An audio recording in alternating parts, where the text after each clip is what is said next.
NASA unveils big plans for a manned moon mission at a Colorado symposium. Phil Lindeman, Krystal, 93 News. First, another day, another moose encounter in Breckenridge, but this one turned ugly when a dog on a retractable leash agitated a mother and her calf, resulting in minor injuries to the dog's owner. There were several people in the area that tried to tell this gentleman, don't walk your dog by the moose. And he decided to do it anyway. That was Breckenridge Police Chief Jim Baird. Baird says both moose were tranquilized yesterday and relocated. Thankfully, it wasn't more serious, but we've had 2 incidents this year where a mother moose has had physical contact with somebody.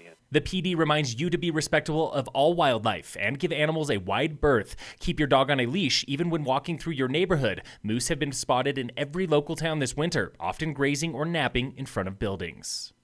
Lieutenant Governor Diane Primavera is making the rounds through the high country today, stumping for a new healthcare roadmap introduced by the state governor's office, a topic close to her heart. I was diagnosed with breast cancer, and at that point in time, I was told I wouldn't live 5 years. Primavera struggled to support 2 children after her diagnosis and says Summit is top of the governor's priority list for healthcare reform. Summit County has some of the highest cost healthcare in the nation.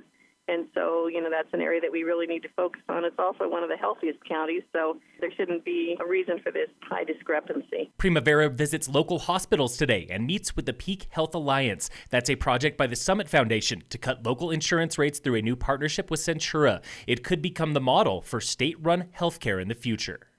It might be June before the wreck path between Copper and Frisco opens for the season, thanks to avalanches on 14 separate paths in 10 Mile Canyon. Jason Lederer with Summit Parks and Open Space. We always aim to open the wreck path by Memorial Day, and typically we do better than that, and it opens before Memorial Day.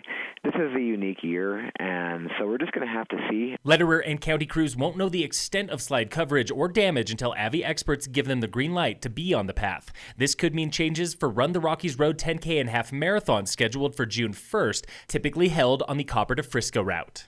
Someone in Park City put their hate of Vail resorts on display, vandalizing an Epic Pass billboard over closing weekend. The Vail Daily reports an unidentified person wrote, "Vail sucks, community last," misspelling community by a long shot. Resort officials have not responded.